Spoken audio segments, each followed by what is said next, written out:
space to work through the betrayal. Yeah. It's like, okay, I found something out. And then on top of that, actually, let's not talk about the betrayal. Let's just talk about I want it to be different. Yeah.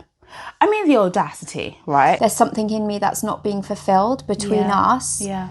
It's making me want to look elsewhere. Let's talk about that.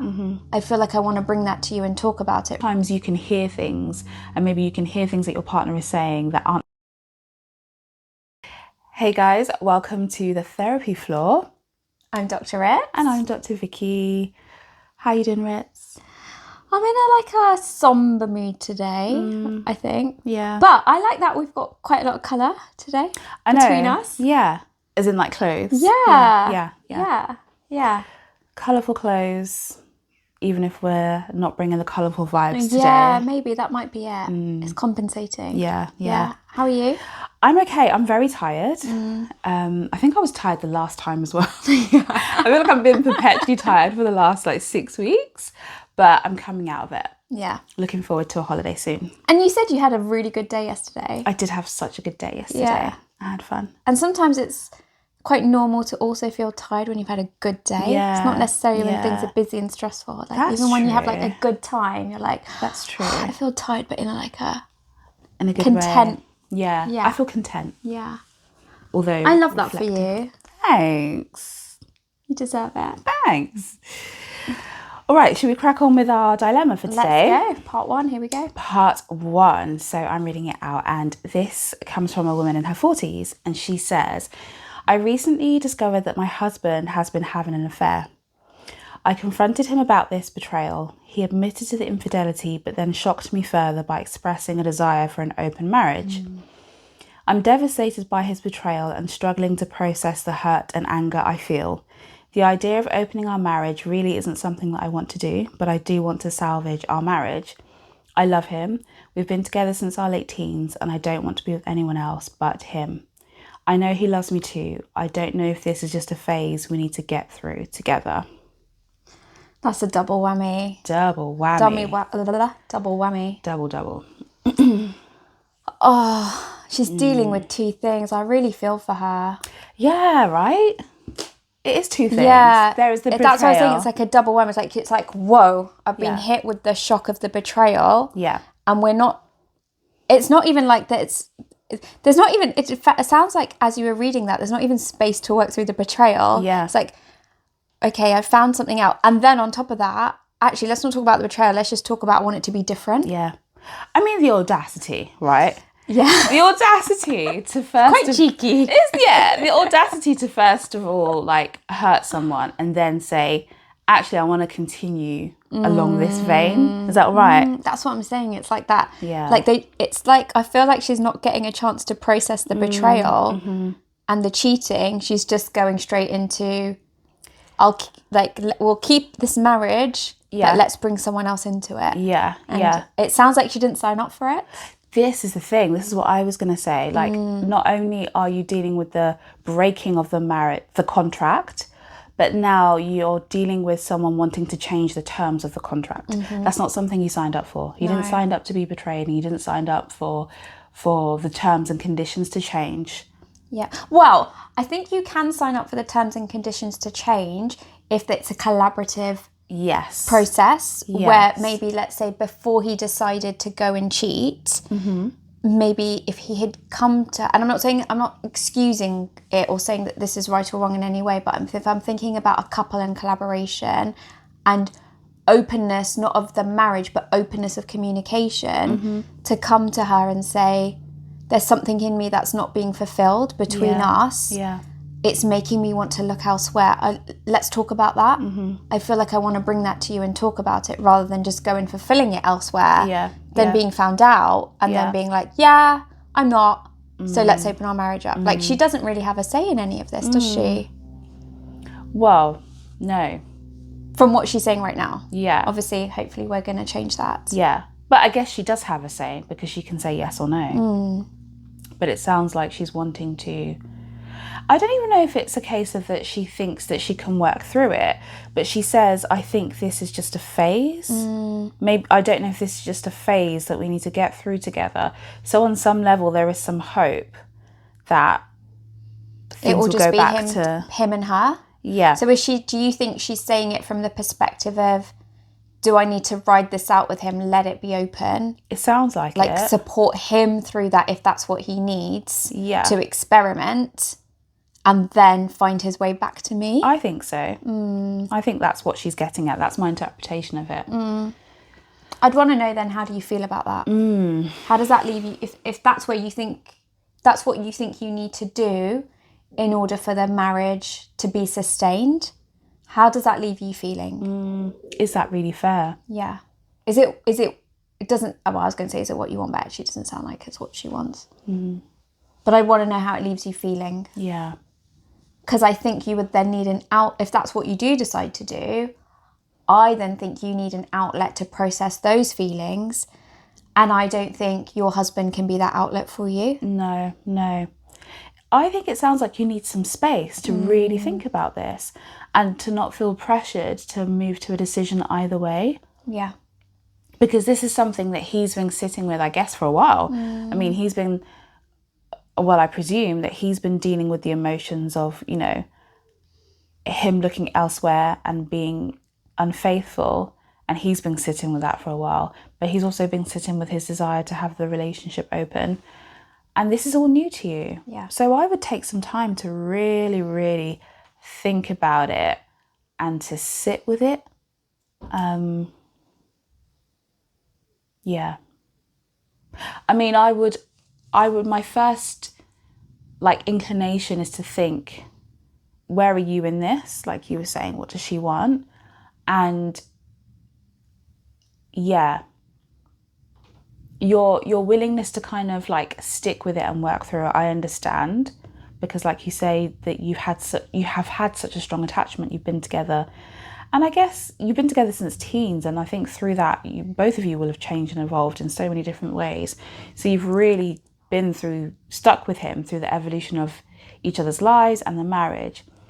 But I'd want to question your eagerness to quickly kind of just say, I just want to stick with it. I love him and I don't want to be with anyone else.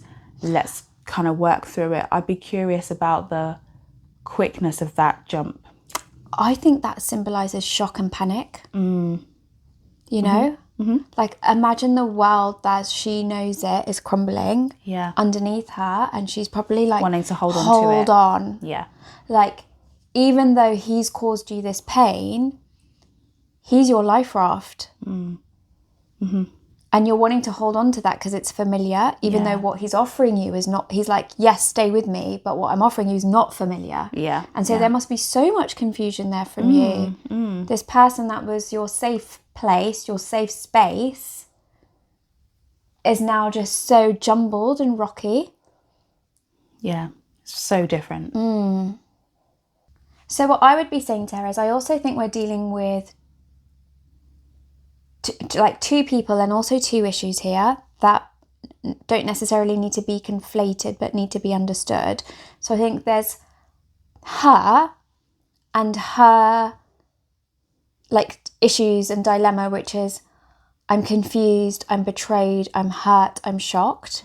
There's that part of this person that she loves that's done this to her. And then I think there's the other part, which is what he is going through. And not in the sense where, I'm not in the sense where this is like a pity party for him, but also, for example, understanding where he is in his life. You know, she's in her did you say 40s? 40s.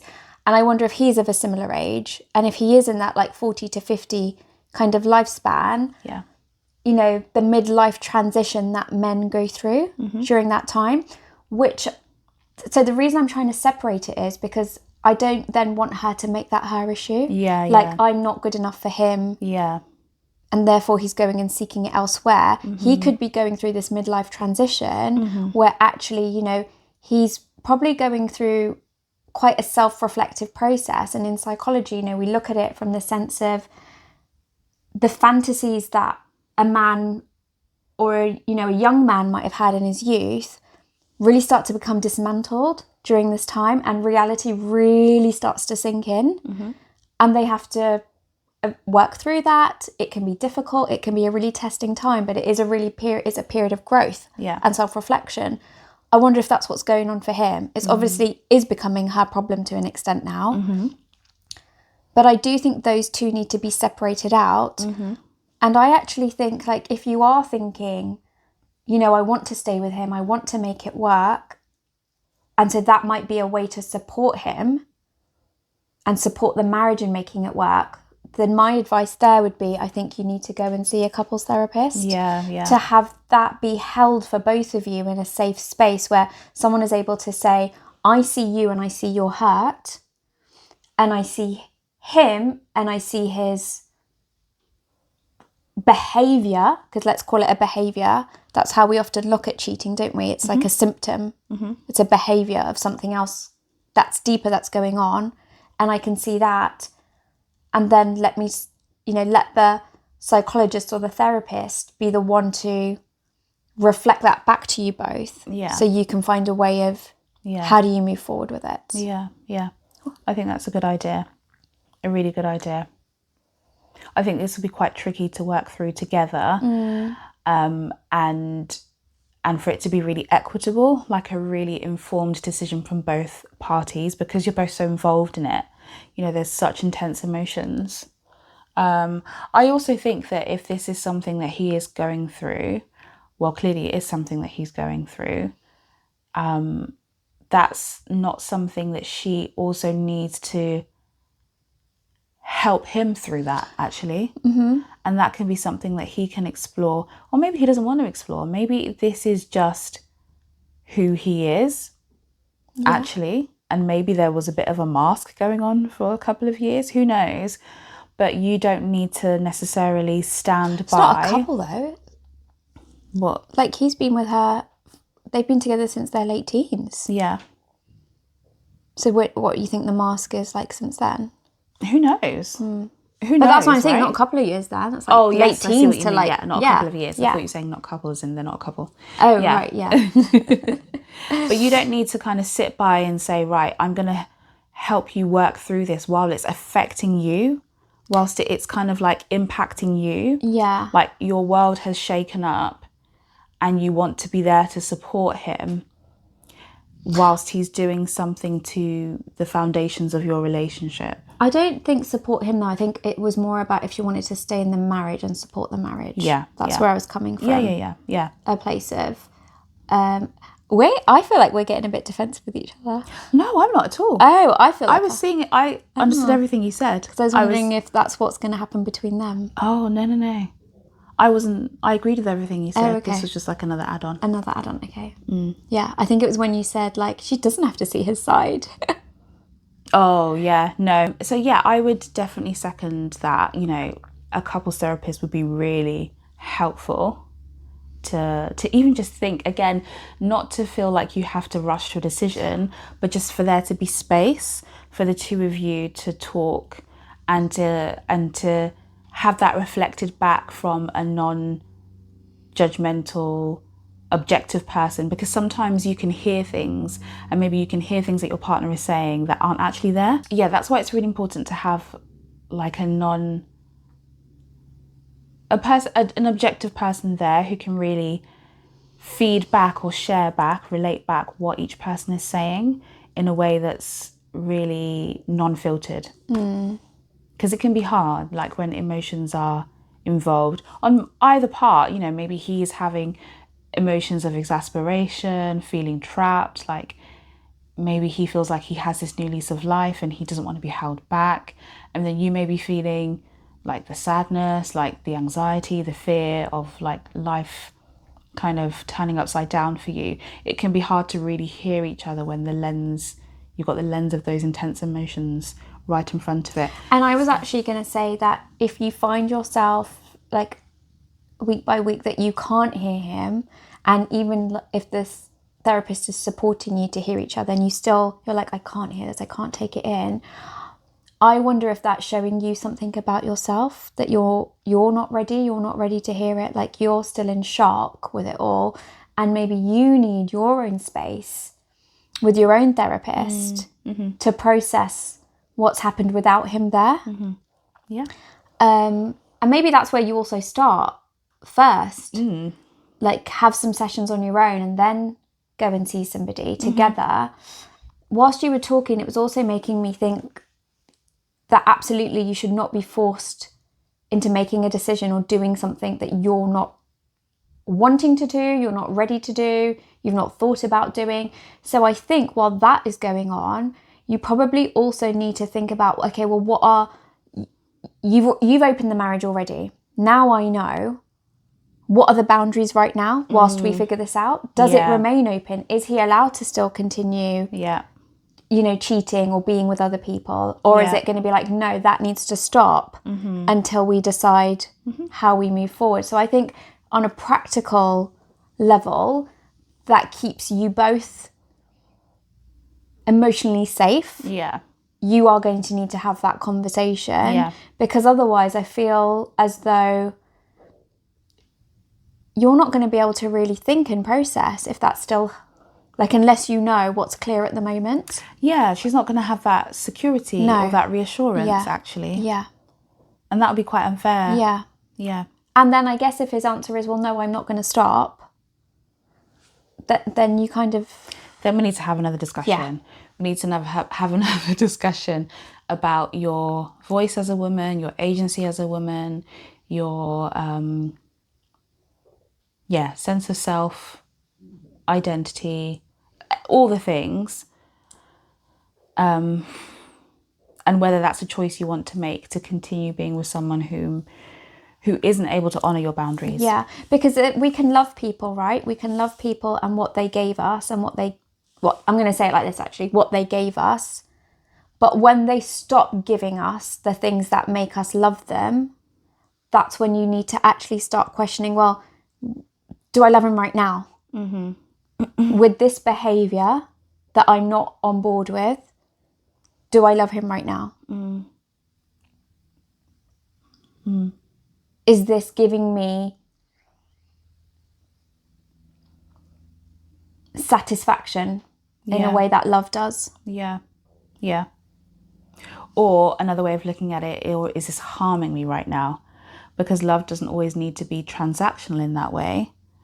And there are some people who ascribe to love being something that you give and not necessarily expect back. But is this harming you right now? Like, is staying right now harming you? Is it detrimental to your health, to your well-being? Yeah. A good one for a therapist, a couples therapist, to kind of work. And actually, I think it's quite a common one. Oh, yeah. Yeah. Yeah. I wouldn't say I've worked with a couple who have wanted to open up their marriage, or well, one of them has wanted to open up their marriage, but I have worked with couples who have had this experience, well, with one half of them, where there's a request for an open marriage. Before it's happened? Yeah. Okay. Yeah. So if, let's say they came to you as a couple, how would you take it? How would you take them forward?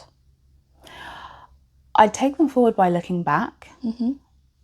Like, I'd really want to get a good sense of, like, their relationship history, the dynamics of their relationship, the dynamics of their relationships with their caregivers, with the important people in their lives, their relationships with themselves individually and also with each other. And I'd be really curious as to why now? Like, why has this come about now? Why did the affair come about now? And why the request for the open marriage? What is it about this point in time that is signifying that this is needed to come about in this way? Yeah, because it is important to look at, what does this mean? Like, what does this represent? It's easy to think about, okay, the betrayal and the hurt and the pain and the audacity. Yeah. But also, what does this symbolize? What's the deeper meaning of this? That's it. That's why I was saying, like, when cheating comes up, we always see it, don't we? It's like a symptom of something deeper that was going on. Particularly if it's out of the blue. Yeah. Because there are some people who just, that is their character anyway. Yeah. Or that's a behaviour that they regularly engage and she in hasn't anyway. She hasn't said that, has she? Unless it's been hidden. And Unless it's been hidden. And why now? Why was she suspicious now as well? Yeah. I'd also be quite intrigued to know, how did she find out? Like, was it suspicious behaviour? Was it like random? And she just randomly find out? Did she have an inkling? Did she have to like go through his things? Yeah. Like, was there already issues of trust? Yeah. Yeah. That led to this, you know, becoming prevalent? Yeah. Or did it just land on your lap? I think that would tell a lot. So I don't think we can necessarily give you like a complete answer here and now about what you should do. I mean, we would never do that anyway. No. But hopefully we've given you some things to think about that you can, you can think, gosh, I don't need to be pressured into making this decision. I may want to seek some professional support from myself individually, my partner, my husband, or the couple. And be in touch with yourself. Like, what are you feeling? Yeah. Like, Yeah. what's driving your desire to want to kind of keep things as they are? It's a really hard one to come back from as well, I think. I mean, yeah, trust is going to be shattered. Even if there wasn't an affair and this was just something that he brought to her attention, I think it can still be hard to go backwards when you think, oh, okay, this wasn't what I thought it was. I thought we were on the same page, but clearly the compass not. has changed, hasn't Yeah. it? Like, the direction. I think it's one of those things where you think your life is going in a certain direction and you're just like bobbing along with it. And then an event happens and you're like, I didn't even realise, that was in my perimeter. And now I'm having to go down this road. I didn't want to go down this road. Now I have to go down this road. But I think this is a chance for you to take it as an opportunity, in disguise in a way, to, if you were bobbing, stop. Yeah. Also look at you. What do you want? What do you want? Don't focus on familiarity and that safety that comes within that. What do you want right now? And that's what I was saying, is what he is doing, is it working for you? Yeah. And who you are? Yeah. And where you want your life to go? Exactly. Like, don't surrender control of your life to someone else. Yeah. Like, take back control. Take back control, yeah. You might not have wanted to, might have been happy, but you have to do it now. Yeah. Thank you for sharing that one. Yeah, thank you. That's a really, really tough one. I'm sorry that you're going through this. Yeah. Yeah. Thanks for sharing. Thank you. Okay. All right. See you in part 2. Peace.